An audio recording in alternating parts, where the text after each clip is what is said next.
Take my hand.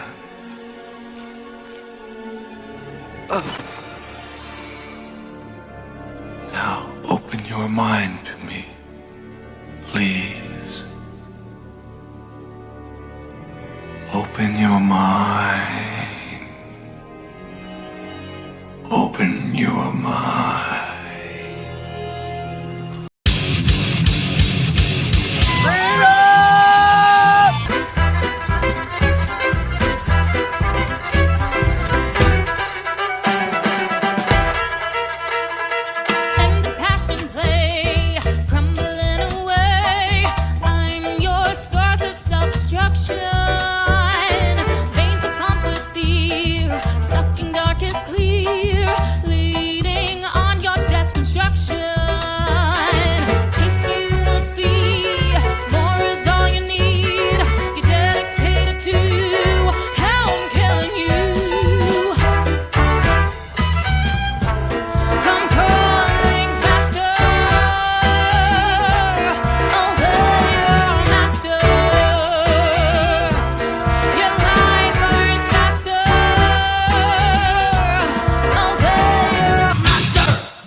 Welcome, the fucking Mater, Saturday night.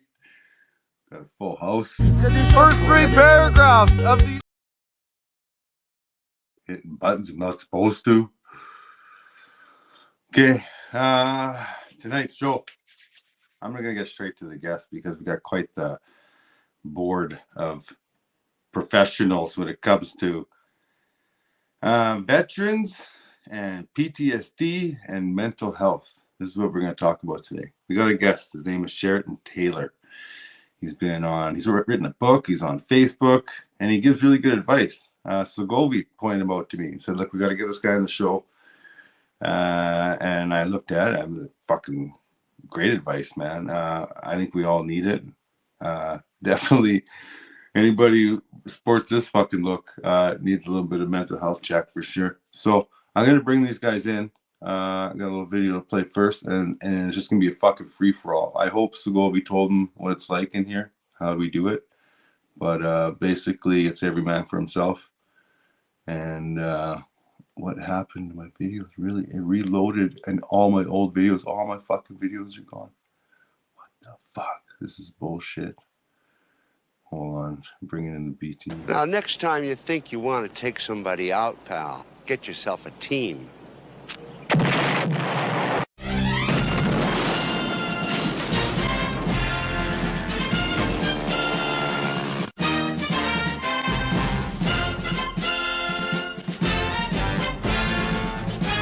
do what's right.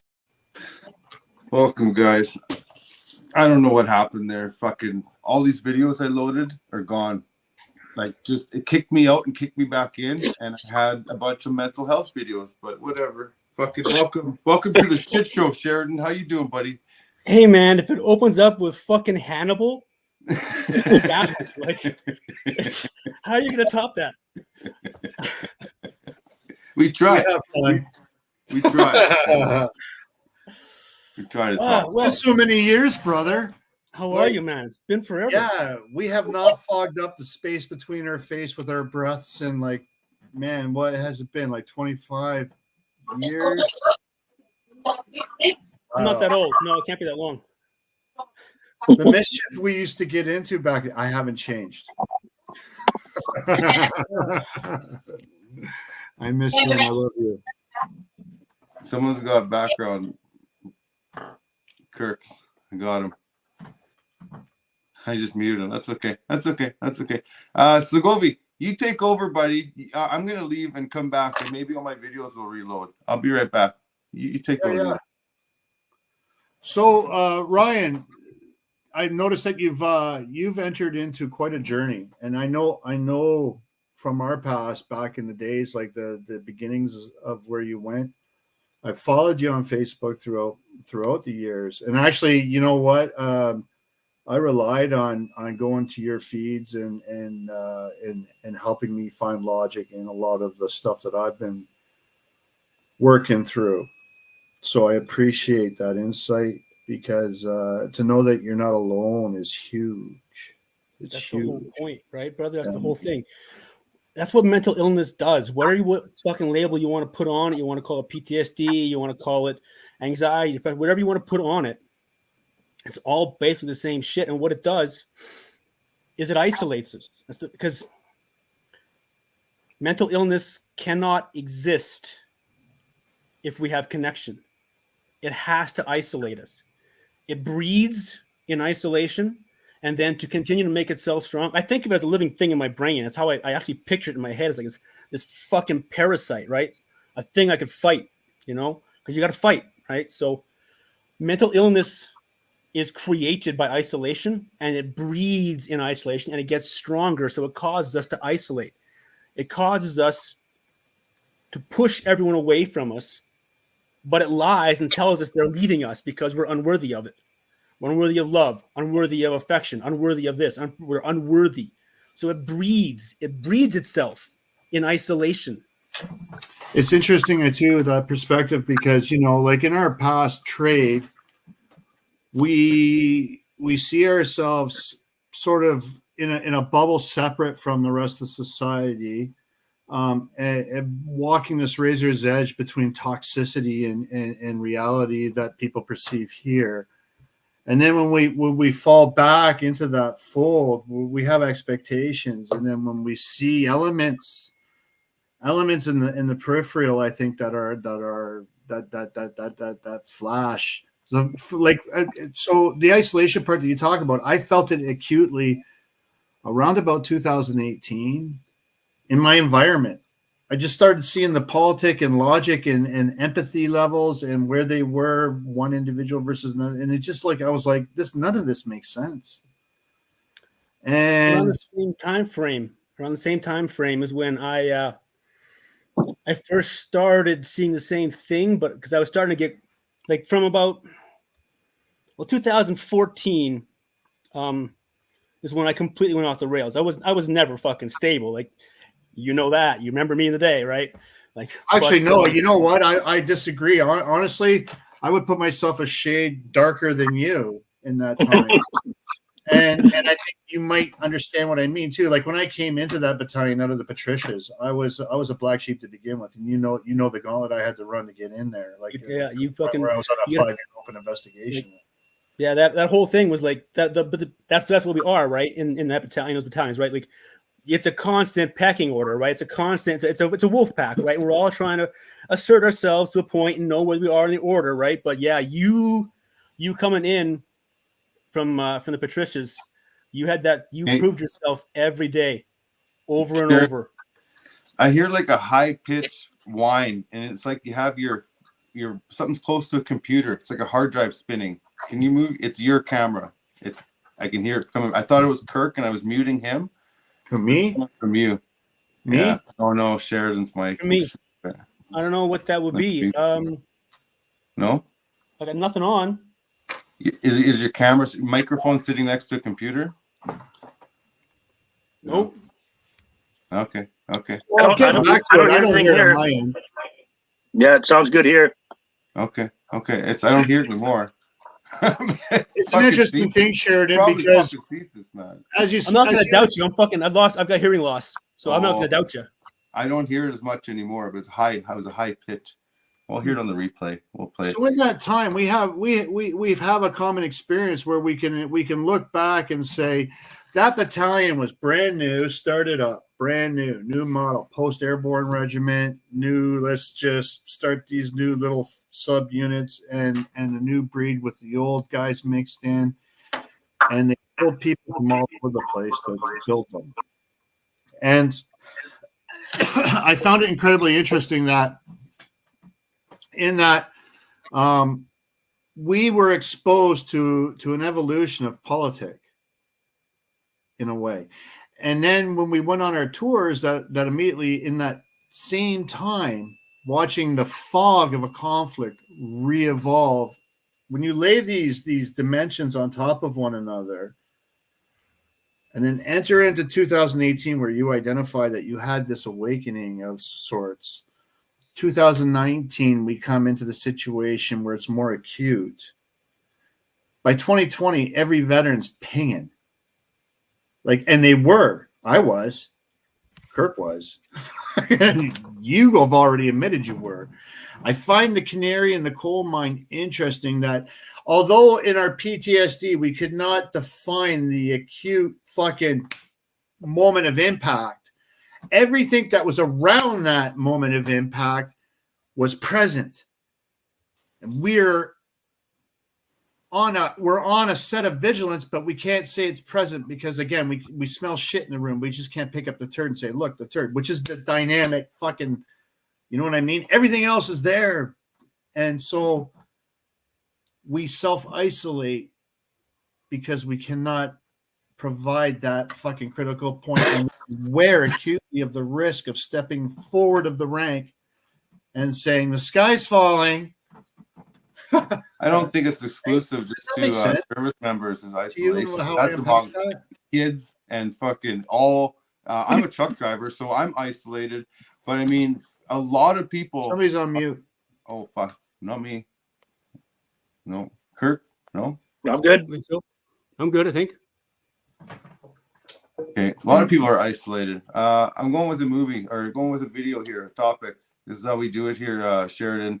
We play a video and then you just jump in and tear it to pieces. And, you know, first one in gets the word. What I do know is that our homeless population is predominantly veterans. What I do understand is that immigrants that come into this country get paid more than veterans get paid in a pension. What I do know is that I don't get access to brain treatment unless Veterans Affairs says it's provable, meaning I have to go out of country. Other veterans have to leave the country to get healed. We are not priority in this country, nor is most people, but we are not priority in this country. We're not priority for the government. We're not priority for Veterans Affairs, even though Veterans Affairs is supposed to be built around us. The only people that we seem to be the priority for is the MAID program. New documentary. Yeah, fuck that program and fuck everyone involved with it and fuck anyone who thought of it and fuck anyone related to them and fuck anyone who looks close to anyone related to them and fuck anyone who even looks like anybody that resembles a fucking fuck everything about all of that. Here's the thing. All right, I was fucking suicidal. I know what the front side of my 45 tastes like. Okay? Tastes like fucking gun oil and fucking desperation and pain. Fuck all that shit. And fuck everyone involved with it. That is not the way to fix shit. How do I know? Because I put that fucking thing down, I picked up a phone, and I got help. I got training. I got instruction. I learned. I fought. And I made my life fucking better. Because I had a fucking kid that needed me to. I had a wife that needed me to. I'd already lost a wife because I was too fucking weak to fix my shit. She died because I fucked up. I wasn't strong enough to be there for her. I was too fucking weak, so she died. Fuck that shit. I fought back. I learned. Because I had a kid. There's no fucking way I was leaving my kid alone in this world. There's no way I was leaving my wife to raise a child without me. And there's no fucking goddamn way in hell I'm not going to see my baby boy become a man. So I did the hard thing. I asked for help. I swallowed my bullshit fucking fragile male ego, super tough guy compensating commando fucking dude, and I fucking asked for help. And I got the help because there's a world of kind people out there who want to help. And they did. I found hundreds and then thousands of people who want help, who want to give help. Like you motherfuckers. Why are you here? I'm so grateful. I'm so grateful that you found it. We're here, both Kirk and I, because when we did reach out, because what our issues expose is not convenient to care. And we're not alone like that. No. So I know that there's good stories out there, but there's guys like Mark Menke. Mark's aware of my story. Before when Mark sat in front of the Senate committee and spoke, and talked about the first time that he just about rubbed out up up on Three Sisters there at Spray Lakes. That was right after he told me I can't communicate with you no more. I don't know if I had anything to do with fucking overloading him at the time that I was saying, dude, this is going on. And I mean, when I was speaking to him, Sherdian, I was disclosing because he had a platform. He was drinking from the fire hose, bro. I couldn't get enough words out of my mouth in 1 second because I felt like the phone might get snatched away from me in any moment. I was doing it from a nut ward when I fucking turned my guns in to tell them I'm about to fucking blow the whistle on Canada's largest nuclear power plant on systemic human rights abuse. And the second that I do this, they're going to say that I'm John Rambo on acid because it's convenient to feed me to the wood chipper to face the criminality of covetous fucking like disregard for human life that they've presented. And so I know that there's people out there that get good treatment and that's good. But I do know that you got with you two guys that are now swimming upstream, and it is fucking ugly, bro.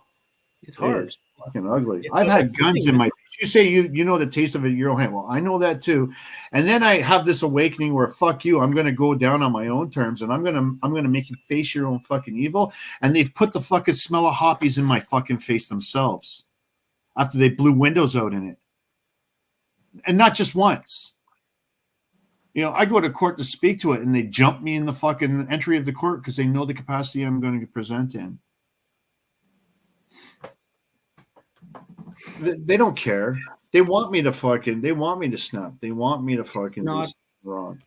Fuck it. That's no one, there's no, whoever they may be. We can put anybody. I can tell you they is TransCanada Corporation, fucking Bruce Power Nuclear. I'm really going to tell you the Liberal government knows I breathe. I can tell you Leo West knows I breathe. Right? Mark, they don't care. He knows I breathe. But Alex Ruff knows I breathe. All these Pierre don't care. Has emails directly from me back and forth. He knows I breathe. They don't. How you make it out, Kirk? I'm just listening. Any progress? Any progress? Anybody give a shit that the government destroyed your life? Yeah, my family sure does. Yeah, but I actually started a page on X for whistleblowers, and there's so many people coming forward. It's so disgusting. Sweet. And it's the same people. The same people in my story are the same people in these other stories. It's just unbelievable. And I know Sheridan, you don't know me from anybody, but yeah, I went through the silent treatment for over 6 years. Still no one's talked to me. Living in exile on a ship in the middle of nowhere. I was with my 5-year-old son, but I got my daughter here after 3 years. I didn't give up. And that's the key thing. And they do everything in their power to try to make you look crazy, make you seem like you're suicidal, homicidal. You can't, like they said, they question my ability to parent because of my delusions. I have no delusions. You know, I can prove everything I say, but they won't look at a single document of mine. When I was, it's a long story, but when they found out where I was, like I was located, the RCMP said, Kirk, they know where you are. I said, well, let's get this party started. So I went to the hospital. I recorded the phone call. I phoned the helpline. They actually said there's no one that can help you. You know, it's recorded. It's recorded. You know, and that's the helpline I was supposed to call. It's just the thing I can say is, no one give up and call your buddies. You know, I don't think there's anyone that would refuse to help somebody. You know, well, I guess I'm talking about my ass because I know there's a lot of people that refuse to help people, but no one that, you know. Either way, yeah. Sorry about that. Rand, go ahead, Sheldon. No, man. Like, you're right. This is the thing, okay? And first of all, I'm going to say a bunch of shit as flat statements of fact, and I encourage you guys and everyone listening to you to doubt every fucking word I say and look it up for yourselves. Look it up in peer-reviewed scientific papers, not fucking Google. Go to Google Scholar. Doubt everything I say. Question everything I say. Prove it for yourselves. Right? I'm going to say a bunch of shit as statements of fact because I know them to be for me, from my years of fucking therapy and study. But doubt me. Prove it all for yourselves. Don't believe anything I say at face value. Please. Yeah, we talk about bureaucracies and fucking organizations and agencies and faceless shit. Yeah, they don't care. That's the nature of a bureaucracy. A bureaucracy is a living organism that exists only to perpetuate itself. And that's the way that works. No one's coming for us. No one's coming to save us. And that's the way it's supposed to be. We are here on this earth to live our life, to take control of our life, to learn to control our behavior. And to do that, we have to understand how our thoughts work. And then we have to understand how our feelings actually work, what a fucking emotion is, how that works. And then understand how we think and feel about how we fucking think and feel. So we can control our fucking behavior. And then make our life into what we want it to be. And that's all fucked up from before we were fucking born. All right? We've been doing this shit for generations. And it starts with emotional fucking ignorance. Does anybody know what an emotion actually is? I'll tell you. It's a signal from your body. It is fucking synaptic channels opening and closing, fucking neurochemicals moving up and down your fucking nervous system. It signals. How do you know you're mad? Serious question. How do you know you're mad? You've been provoked. You feel it. You've been stimulated. Exactly. How do you feel it, brother? How do you feel it? Where do you feel it first?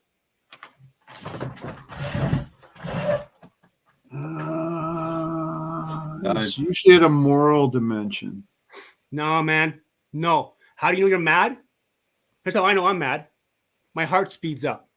My breathing gets more rapid and shallow. My fists clench.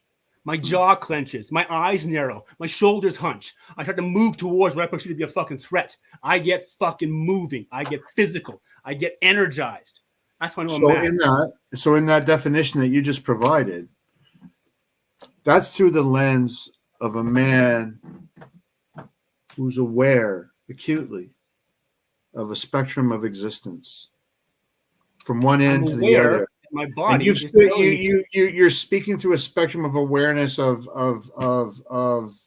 being there at the moment and being there at the end of it, and sometimes maybe, and I don't suggest otherwise, but you could have been the Reaper himself. So in that regard, through that lens, when you speak to this word that you apply called emotion, and I get where you're going and what you're trying to express. We exist in a dimension that's controlling us through our words. So how you define how you feel in a jurisdiction is used against us. Brother, my very proof to you is that if your existence right now is on veterans benefits, okay, you look in the terms and conditions, and you're going to find the policy on communications and federal identity, where you and I have signed off on the fact that the flag isn't present in our courts anymore. And we weren't aware of it when we did it. But they got us in that point where you were when you had to reach out, when you made you picked up that fucking 1-ton phone through all the suck that you embraced in your career. All the embrace the suck, tough it up. No, I'm not going to go on sick parade. I'm going to run on that injury anyway. I'm going to fucking because. And day after day, fucking 40 below or not, fucking 7 a.m. You went out, came back with your cock frozen, could step in the shower till you thought it out. You know what I'm talking about. At the end of all of that, to pick that phone up, all right, they knew you were hurting when you did it. And they knew you'd take the chicken feed when they threw it at you. And it's not fair that they fucking got us to do that. I didn't do that. Okay. I did. I kept working. Like, I'm on veterans benefits right now. If you're collecting any veterans benefits right now, you agree to those terms and conditions. So whether you're on or not, I don't want to know. You don't even have to disclose that. What I'm telling you, though, I presumed. What I'm telling you is, though, that every veteran that has, when you read those terms and conditions, when you actually read them, and it does a link to the fucking federal finance policy, and then a link to the fucking policy on communications, they bury it in there. I don't give a shit. What? I don't give a shit. I gave whatever I needed to give to this country. They fucked me. I want nothing from them. I give nothing to them. Give to Rome what Rome, yeah. Okay. I don't care. I have my priorities, and that is 2 little boys downstairs and a heart-achingly beautiful redhead who gave those 2 little boys to me and me. And if I have anything left over, then I give that to somebody else. I get it. Anybody else who needs some help. My I don't give a fuck about the nation of Canada. I don't give a fuck about the province of any province. I don't give a fuck about the government of any town, any village, any hamlet. I don't give a fuck about any bureaucracy. I don't give a fuck about anything other than the 3 humans downstairs and me. Why do you do the advocacy for mental health? Hang on. I don't give a fuck about anyone other than humans downstairs and me. And what I have left over, I give to everyone to make everyone understand that they can make their life better, because the more people we have making their own life, individual life better, then the better life becomes for everyone else. No, I get it that the tank's slow. I get it that the tank's slow at a certain stage in life, and you're still giving it, and it hurts to fucking do that. Yeah, I get it. But I don't give it to the government. I don't care about the government. I don't care about politics. I don't care about the court system. I don't care about. I think for context, it's important. Why don't you tell how old were you when you joined the military? 24. I was pretty old for the Army. Yeah, so you're 24. You came in. I remember seeing you pop in around 97, 98, right? Yeah, 97. Yeah. And so in that time, you did a tour, a very active fucking timeline. Like 1 year in, you're onto your first tour of Bosnia. Yeah. You did another one right after that, 2000, and then I moved on. You went off to you did a tour of Afghanistan with 3RCR, first tour, 2002, right at the hot end at the beginning, right? Yeah. How many more tours in Afghanistan you do thereafter? Just one more. I got all banged up on the first one. Took me a couple of years to learn to walk again. Yeah. And then I got to Shorty where I could fake enough to get back overseas, because that's the kind of guy we were taught to be, right? Yeah. I don't regret it. I don't regret a minute of my service. No, I'm just putting some context to the perspective and the lens that you apply to life, right? So I'm trying to give some context, because people who are listening to your disclosure, they need to understand how much one individual can be pushed through and experience of that end of existence, and then come back to this one and appear normal. I loved my service. I got to work with my heroes. I got to be amongst men I worshipped, right? Every day. I loved my service. I regret no part of it. After I left the military, I was medically kicked out, and at the time it was the most awful thing I'd ever experienced. I was getting kicked out of my family. I was losing people that I wanted to be around, right? And I wasn't ready to let go. I didn't quit. I was fired, right? That's how it felt at the time. I recognize now, reading the paperwork, that they were saving me from myself. But at the time, I was being betrayed by my family and thrown away like used garbage, right? I got to hey, listen, if it makes you any feel better, I mailed Alex Ruff my cap badge in 2021. I put it in an envelope, said, fuck you, I got a drawer full of them, right? So I got like an RCR one, British Parachute one, fucking Royal Hamilton Regiment, Argyle, Southern Highlanders one. Like, fuck me, man. It doesn't define who you as a man are. Exactly. Then I went from military, I went into corrections. I became a jail guard.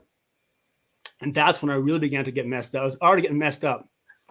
That was a service that really fucked me over, though. The nature of that job, the state I was in,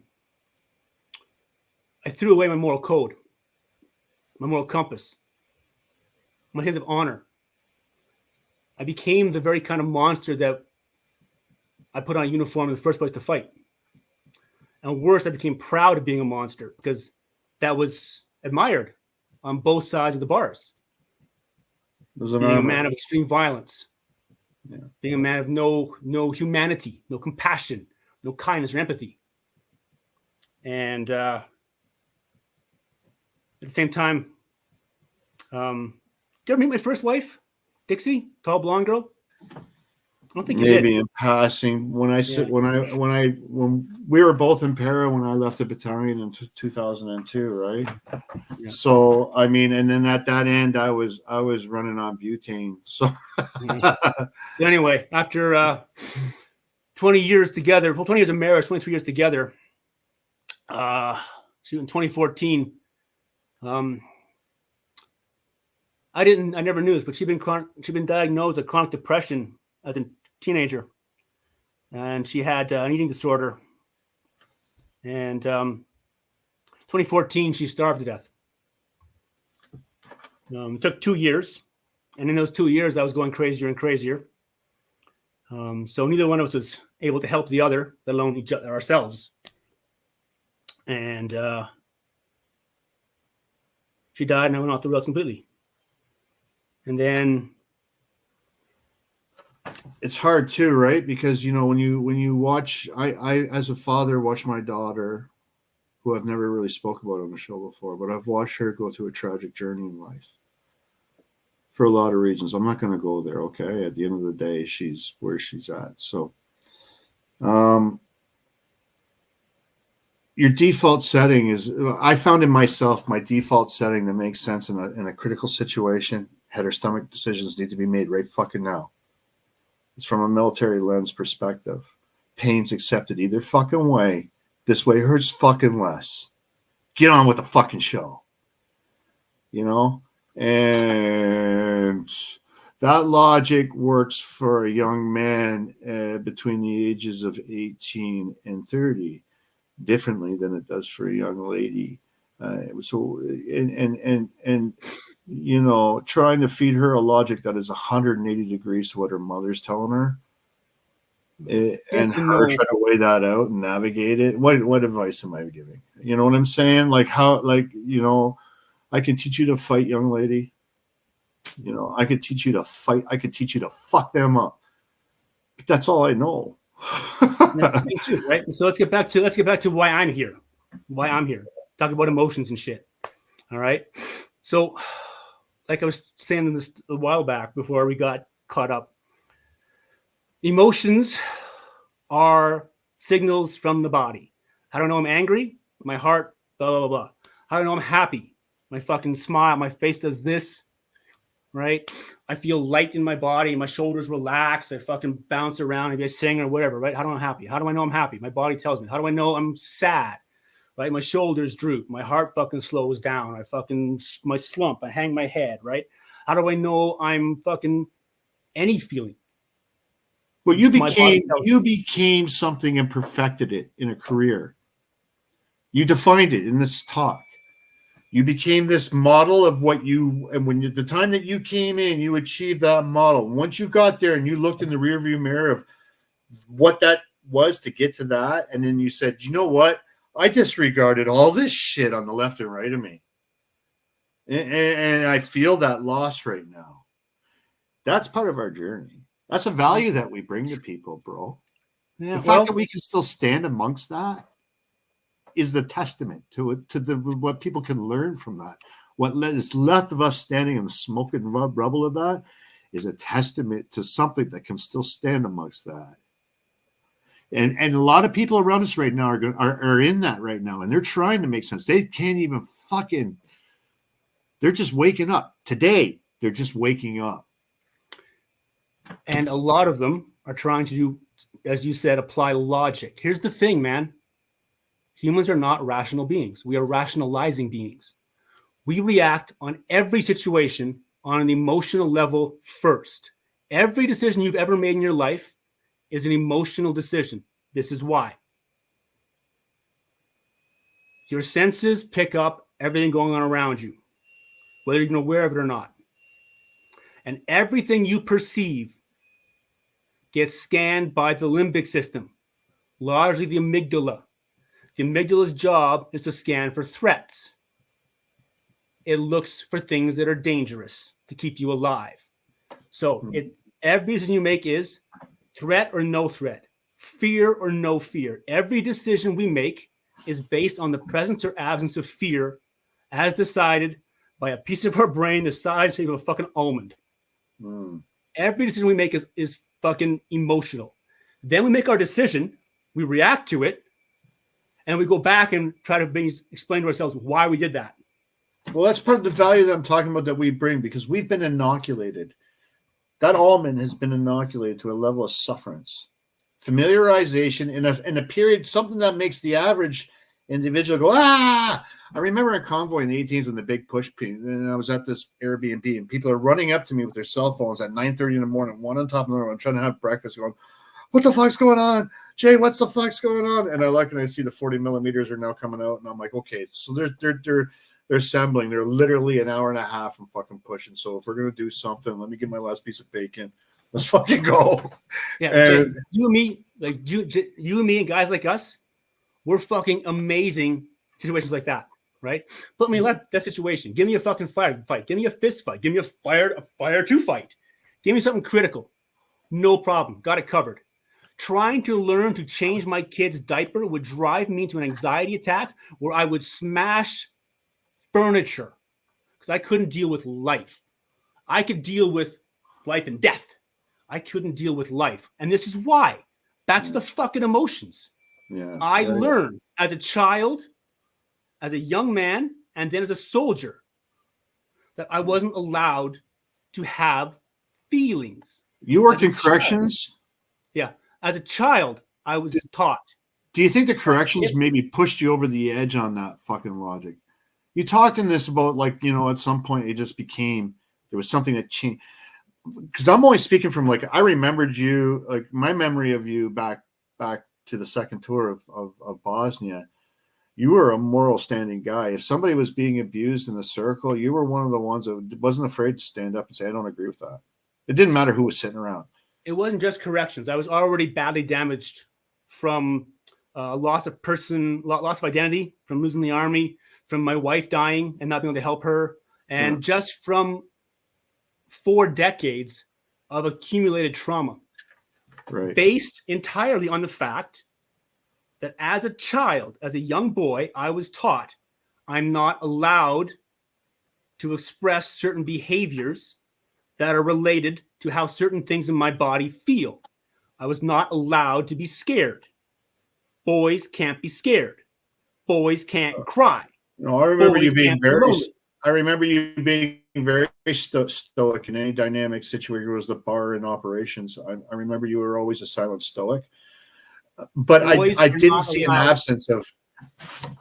I was taught, and most of us were, as men, especially in this culture, we were taught that if we express certain behaviors, if we cry, if we're scared, then our adult caregivers will disapprove because boys are not allowed to be those things. That's fucking weak. Don't be fucking weak. Boys don't want to fucking cry. Something to cry about. Whack, right? And girls are taught, or at least they were, that they can feel anything they want, but they can't express certain things, right? Little girls have to be quiet, demure, polite, friendly, right? We were, and so some extent, teaching children that if they have certain behavior, certain things in their body that they cannot help but experience, because an emotion is nothing but signals from our body that shit's going on outside of it. So if there's something scary happening, a child will feel fear. Yeah, when sad's happening, it's gonna be sad. I register what you're putting down. So we tell these kids, you can't feel that. But what a kid learns is that if they have these responses in their body that they cannot help but have, they are somehow inherently fucking flawed. We have taught generations of children that there is something fundamentally wrong with them because their bodies do something. Well, I'm ready to blow your mind on that. First bullies are their parents for most kids. That's madness, right? The first bullies are parents. That's madness. I'm ready to blow your mind on something. You remember being called a creature in the military? Yeah. Yeah. And you remember being fucking called a thing? Mm-hmm. Yeah, For a body. that's because we were 100% liability was signed off to the state over our bodies by our own will for everybody else. So in that, and cops don't do that. We do that. We're the only ones that do that. So in that fucking signing off and having it programmed into your head, you're a creature, you're a thing. You will fucking do as told. You won't question orders. Even though there's this don't obey an unlawful command. I mean, typically, I've never seen somebody fucking do it. I may have attempted it at some point in a ridiculous capacity, but I mean, in all reality, I've never really seen anybody fucking make a. So, with that in mind, Sheridan, I'm going to suggest to you that like a lot of this logic that's become toxic to a lot of us, not just maybe you, I'm not even presuming that, I'm just saying like, but to a lot of us, and what people people in society right now, in the presence of what we have before us, when they come to that point, as men who who know the spectrum of existence as we do, and some, like I would suggest you probably are more intimate with than even I, in that capacity of awareness, we have a responsibility to try to, because we're those frameworks that are still standing in the rubble, we have to be able to guide people through the logic to get out of this without fucking having a smoke show go down, man. And I believe that dimension you're talking about, right? When you were a corrections officer, everybody you dealt with, I mean, you become clinical. You have to. There's no way the Sheridan that I knew in 1998 to 2002 was the same Sheridan and be able to what you are. You had to go through a transition in that experience.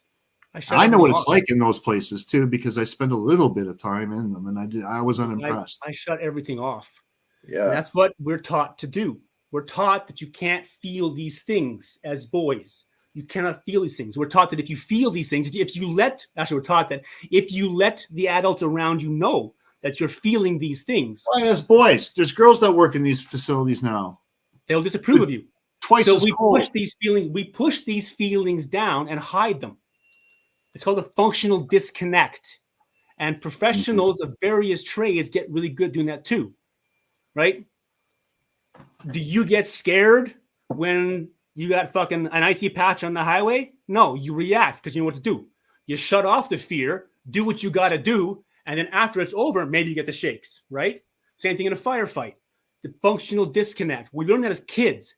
I must not let this thing out, or my adults will disapprove, and I may be punished, or I definitely won't be loved.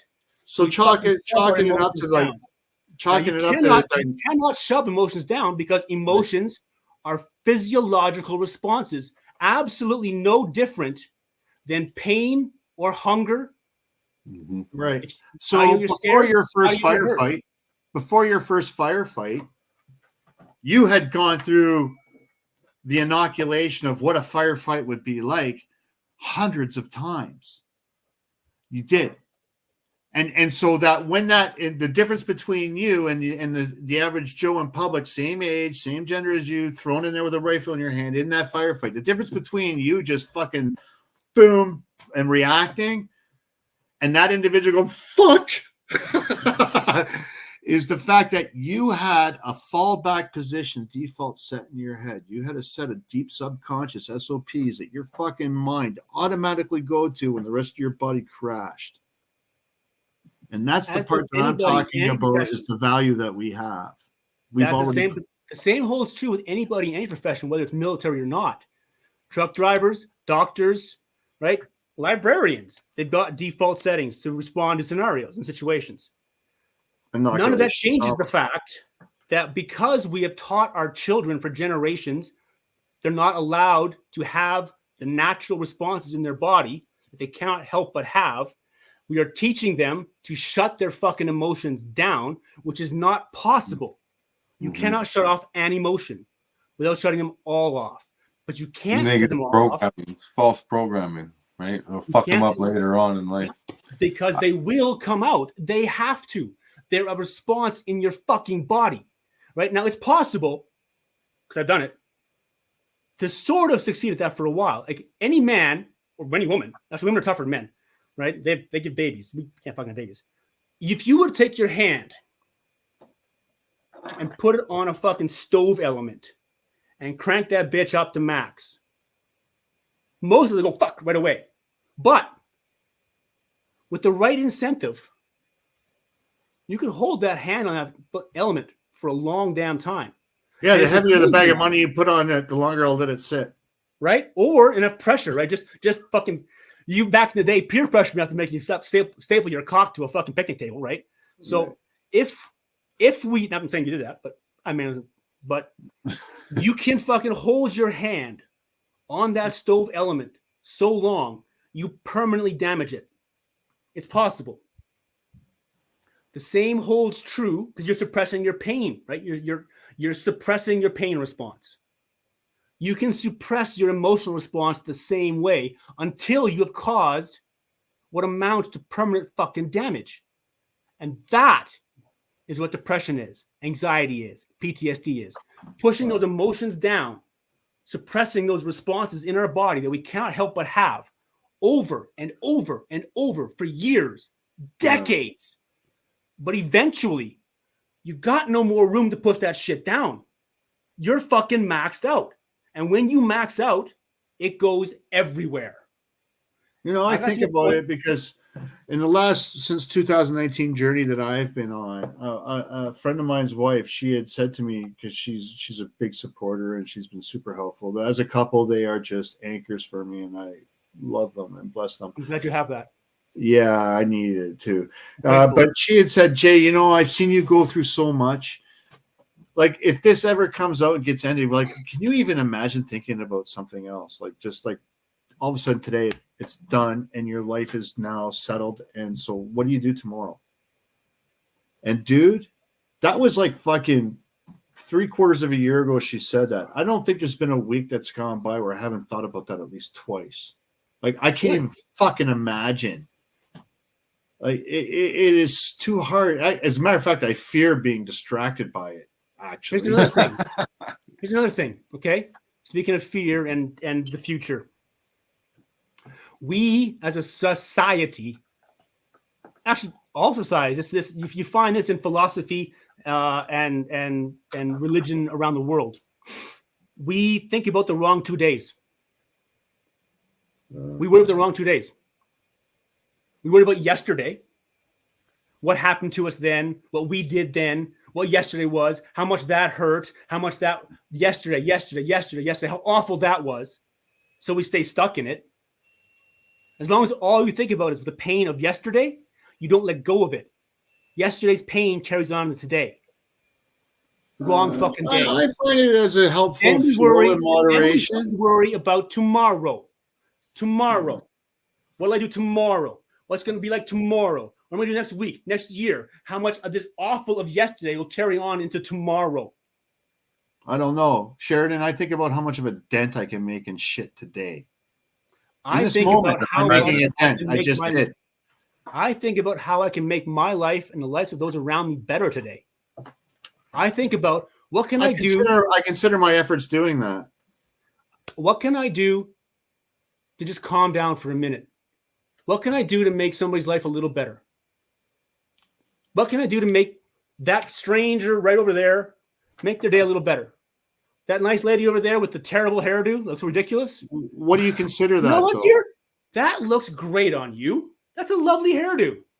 Okay, we got 10 minutes left, and I got at least one video I got. The Justin Trudeau government in Canada loves to help in the assistance of suicide in that country. Of course, Canada leads the world in medically assisted suicide under their MAID program. Tens of thousands of Canadians have taken advantage of this program, and the government actively promotes this program. They team up with television networks to do fluffy pieces about how great it is to have the government assisting in suicide. Well, now the Canadian government is expanding the MAID program to include legally assisted suicide for drug addicts and people with mental disorders. The country's medical assistance in dying law, which originally took effect in 2016, has ended the lives of thousands upon thousands of Canadians.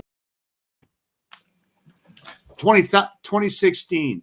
And in 2016, the Policy on Communications and Federal Identity was drafted under the watch of Jody Raybould Wilson. Then in 2018, they removed and repealed the Criminal Code Section 296.1, which was the Blasphemy Libel Act, which was indictable with a 2-year offense only because of the oaths of office. Then 1 year later, in August 2019, they acted on the 2016 draft and stripped the fucking flag, the representation of our Constitution, from the theater of representation in the courtroom.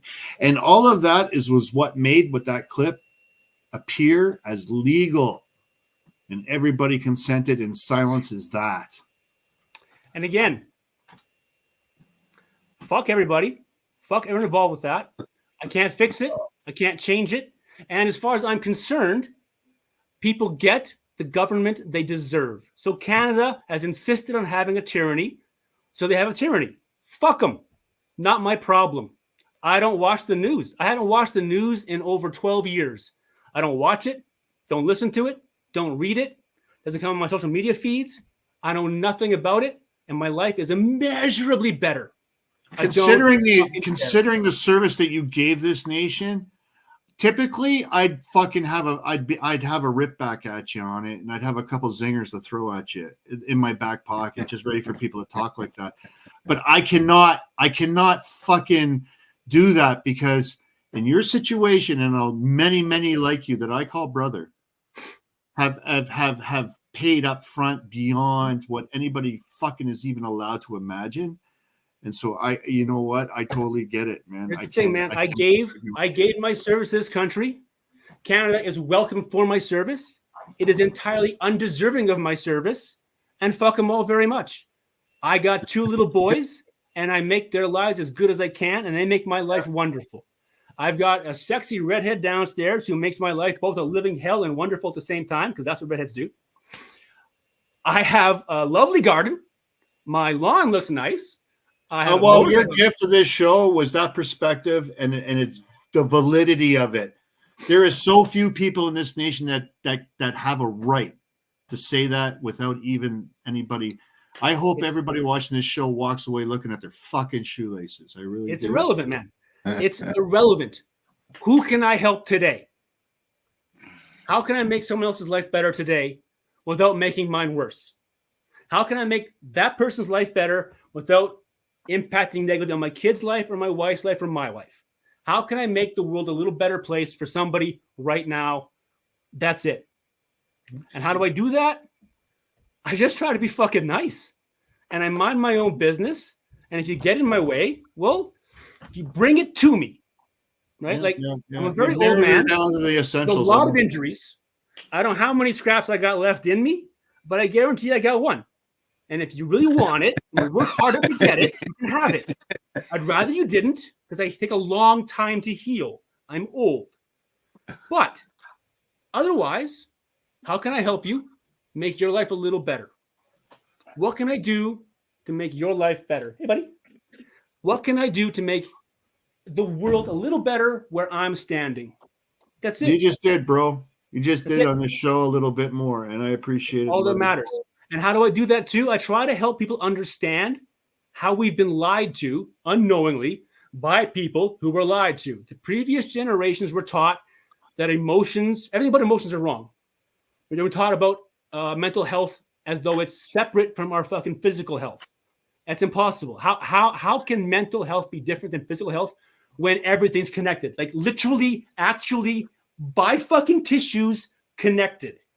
Here's the thing, all right? Your mind is not the gray matter inside your skull. Your mind is your entire central nervous system, of which that is part. But how do I know that? Because your mind is telling you what's happening inside your body because of what's happening outside of your body. We call those things emotions and senses. How do I know I'm hungry? My stomach tells me I'm hungry. How do I know I'm horny?